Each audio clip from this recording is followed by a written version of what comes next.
Je vous rappelle, frères, l'évangile que je vous ai annoncé, que vous avez reçu, dans lequel vous avez persévéré, par lequel vous êtes sauvés, si vous le retenez dans les termes où je vous l'ai annoncé. Autrement, vous auriez cru en vain. Je vous ai enseigné avant tout, comme je l'avais aussi reçu, que Christ est mort pour nos péchés selon les Écritures. Il a été enseveli, il est ressuscité le 3e jour selon les Écritures. Et il est apparu à ses faces, puis aux 12. Ensuite, il est apparu à plus de 500 frères à la fois, dont la plupart sont encore vivants, et dont quelques-uns sont morts. Ensuite, il est apparu à Jacques, puis à tous les apôtres. Après eux tous, il m'est aussi apparu à moi comme à l'avorton, car je suis le moindre des apôtres. Je ne suis pas digne d'être appelé apôtre parce que j'ai persécuté l'Église de Dieu. Par la grâce de Dieu, je suis ce que je suis, et sa grâce envers moi n'a pas été vaine. Loin de là, j'ai travaillé plus que tous. Non pas moi toutefois, mais la grâce de Dieu qui est avec moi. Ainsi donc, que ce soit moi, que ce soit eux. Voilà ce que nous prêchons. Et c'est ce que vous avez cru.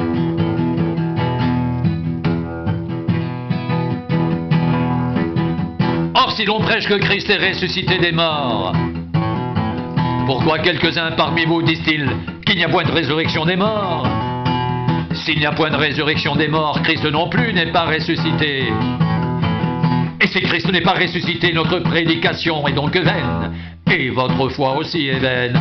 Il se trouve même que nous sommes de faux témoins à l'égard de Dieu, puisque nous avons témoigné contre Dieu qu'il a ressuscité Christ, tandis qu'il ne l'aurait pas ressuscité si les morts ne ressuscitent point. Car si les morts ne ressuscitent point, Christ non plus n'est pas ressuscité. Et si Christ n'est pas ressuscité, votre foi est vaine. Vous êtes encore dans vos péchés. Et par conséquent aussi, ceux qui sont morts en Christ sont perdus. Si c'est dans cette vie seulement que nous espérons en Christ, nous sommes les plus malheureux de tous les hommes. Mais maintenant, Christ est ressuscité des morts. Il est les prémices de ceux qui sont morts. Car, puisque la mort est venue par un homme, c'est aussi par un homme qu'est venue la résurrection des morts. Et comme tous meurent en Adam, de même tous aussi revivront en Christ, mais chacun en son rang. Christ comme prémisse, puis ceux qui appartiennent à Christ lors de son avènement. Ensuite viendra la fin, quand il remettra le royaume à celui qui est Dieu et Père, après avoir réduit à l'impuissance toute domination, toute autorité, toute puissance. Car il faut qu'il règne jusqu'à ce qu'il ait mis tous ses ennemis sous ses pieds. Le dernier ennemi qui sera réduit à l'impuissance, c'est la mort. Dieu en effet a tout mis sous ses pieds, mais lorsqu'il dit que tout lui a été soumis, il est évident que celui qui lui a soumis toute chose est excepté. Et lorsque toutes choses lui auront été soumises, alors le Fils lui-même sera soumis à celui qui lui a soumis toutes choses, afin que Dieu soit tout en tous. Autrement, que feraient ceux qui se font baptiser pour les morts? Si les morts ne ressuscitent absolument pas, pourquoi se font-ils baptiser pour eux? Et nous, pourquoi sommes-nous à toute heure en péril? Chaque jour, je suis exposé à la mort. Je l'atteste, frère, par la gloire dont vous êtes pour moi le sujet en Jésus-Christ notre Seigneur. Si c'est dans des vues humaines que j'ai combattu contre les bêtes à Éphèse, quel avantage m'en revient-il? Si les morts ne ressuscitent pas, mangeons et buvons, car demain nous mourrons. Ne vous y trompez pas. Les mauvaises compagnies corrompent les bonnes mœurs. Revenez à vous-même comme il est convenable, et ne péchez point, car quelques-uns ne connaissent pas Dieu. Je le dis à votre honte.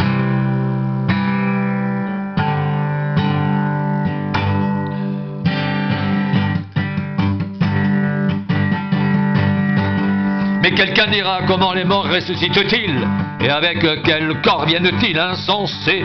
Ce que tu sèmes ne reprend point vie s'il ne meurt. Et ce que tu sèmes, ce n'est pas le corps qui naîtra, c'est un simple grain de blé peut-être ou d'une autre semence. Puis Dieu lui donne un corps comme il lui plaît. À chaque semence, il donne un corps qui lui est propre. Toute chair n'est pas la même chair, mais autre est la chair des hommes, autre celle des quadrupèdes, autre celle des oiseaux, autre celle des poissons.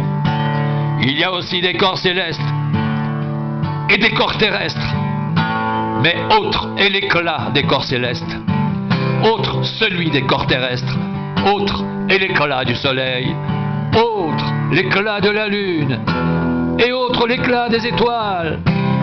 Même une étoile diffère en éclat d'une autre étoile. Ainsi en est-il de la résurrection des morts.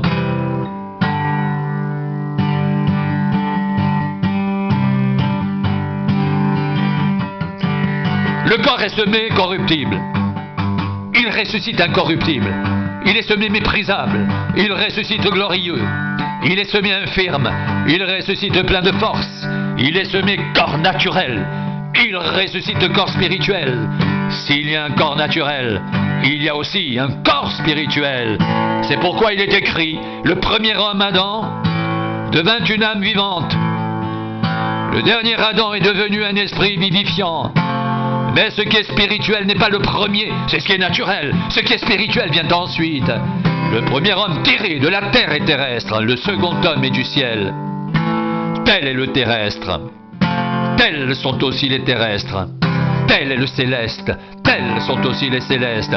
Et de même que nous avons porté l'image du terrestre, nous porterons aussi l'image du céleste. Ce que je dis, frère, c'est que la chair et le sang ne peuvent hériter le royaume de Dieu, et que la corruption n'hérite pas l'incorruptibilité. Voici, je vous dis un mystère, nous ne mourrons pas tous, mais tous, nous serons changés en un instant, en un clin d'œil. À la dernière trompette, la trompette sonnera, les morts en Christ ressusciteront incorruptibles, et nous serons changés, car il faut que ce corps corruptible revête l'incorruptibilité, et que ce corps mortel revête l'immortalité. Lorsque ce corps corruptible aura revêtu l'incorruptibilité, et que ce corps mortel aura revêtu l'immortalité, alors s'accomplira la parole qui est écrite. La mort a été engloutie dans la victoire. Ô mort, où est ta victoire? Ô mort, où est ton aiguillon? L'aiguillon de la mort, c'est le péché, et la puissance du péché, c'est la loi. Mais grâce soit rendue à Dieu, qui nous donne la victoire, par notre Seigneur Jésus-Christ. Mais grâce soit rendue à Dieu, qui nous donne la victoire, par notre Seigneur Jésus-Christ. Ainsi, mes frères bien-aimés, soyez fermes et inébranlables, travaillant de mieux en mieux à l'œuvre du Seigneur, sachant que votre travail ne sera pas vain dans le Seigneur.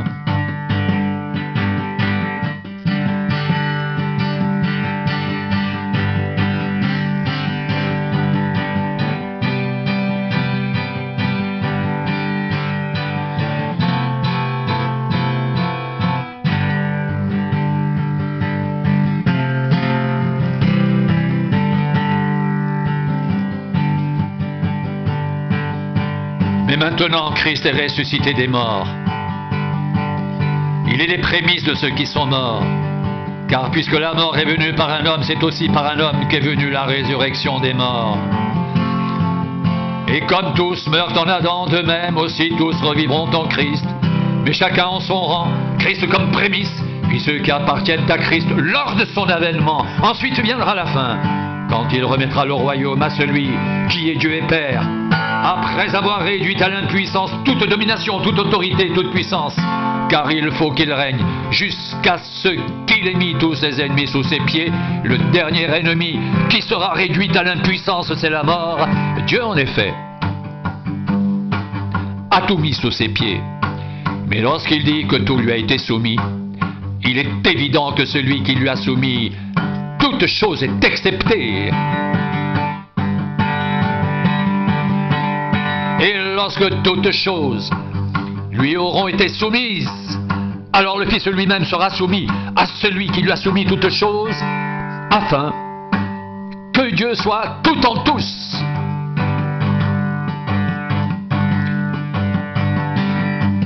Mais quelqu'un dira: comment les morts ressuscitent-ils? Et avec quel corps viennent-ils? Insensé, ce que tu sèmes ne reprend point vie s'il ne meurt. Et ce que tu sèmes, ce n'est pas le corps qui naîtra. C'est un simple grain de blé peut-être, ou d'une autre semence, puis Dieu lui donne un corps comme il lui plaît. Et à chaque semence, il donne un corps qui lui est propre. Toute chair n'est pas la même chair, mais autre est la chair des hommes, autre celle des quadrupèdes, autre celle des oiseaux, autre celle des poissons. Il y a aussi des corps célestes et des corps terrestres, mais autre est l'éclat des corps célestes, autre celui des corps terrestres.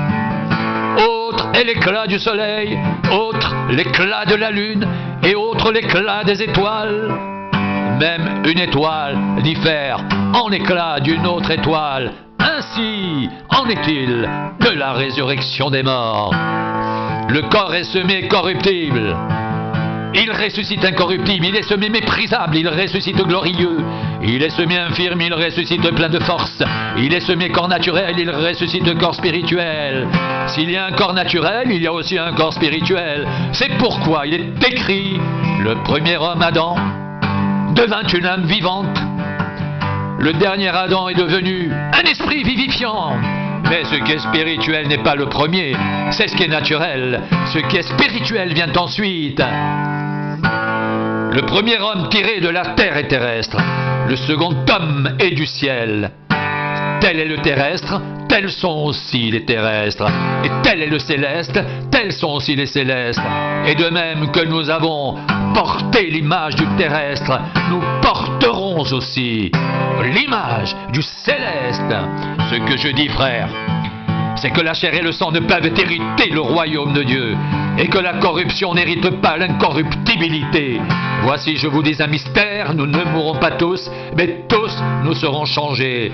En un instant, en un clin d'œil, à la dernière trompette, la trompette sonnera et les morts ressusciteront incorruptibles. Et nous serons changés, car il faut que ce corps corruptible revête l'incorruptibilité et que ce corps mortel revête l'immortalité. Lorsque ce corps corruptible aura revêtu l'incorruptibilité et que ce corps mortel aura revêtu l'immortalité, alors s'accomplira la parole qui est écrite: la mort a été engloutie dans la victoire. Ô mort, où est ta victoire? Ô mort, où est ton aiguillon? L'aiguillon de la mort, c'est le péché, et la puissance du péché, c'est la loi. Mais grâce soit rendue à Dieu, qui nous donne la victoire par notre Seigneur Jésus-Christ. Ainsi, mes frères bien-aimés, soyez fermes et inébranlables, travaillant de mieux en mieux à l'œuvre du Seigneur, sachant que votre travail ne sera pas vain dans le Seigneur.